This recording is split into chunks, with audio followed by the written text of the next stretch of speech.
So it's been a while since the last video, and the good news is that I've spent my time working on the bike rather than editing videos, so the bike is pretty much finished, and now I'm just putting together the rest of the videos for you guys. So this video will be about the tank. I don't know if I'm gonna talk too much through this video. It's pretty self-explanatory. But what I did do was I washed out the tank to get all the petrol out, because I was gonna try and heat it up to get rid of this plastic stickers on the side, and also use the angle grinder a little bit, so I didn't want it to be full of gas.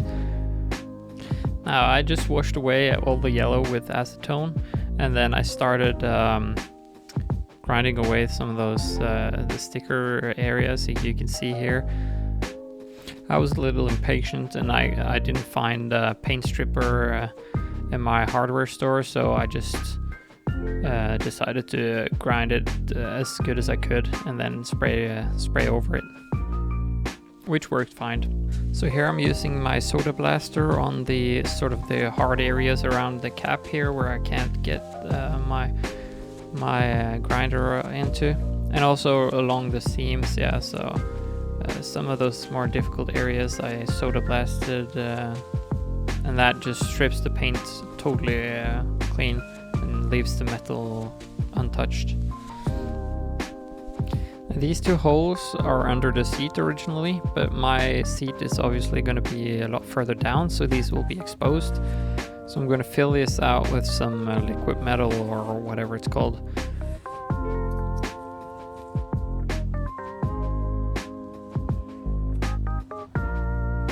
A couple of passes over these and that area turned out pretty good. Alright, we are ready for the first pass of primer, and I did several passes of this with sanding in between, so it was a pretty long repetitive process. And also what I did was I put 2 different layers of primer on with our different colors, so it's easier to see the highs and lows. So you'll see me put white and then red primer, and then sand through, and then put another coat of white, and then put another coat of red. So it just helped me sort of get it as evenly as I could. If I remember correctly, I'm wet sanding with 800 grit, and then even after the final coat, I wet sanded with 800 grit, and then I switched to this compound here. I think it's like 1200 cutting compound, just to get a little bit smoother finish.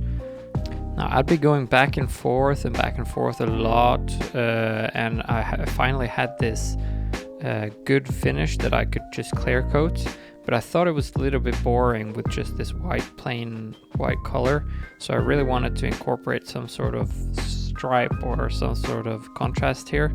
Although I was risking a lot by doing that, because since my coat was already pretty much finished, if I messed up with the contrast color, then I'd have to do it all again.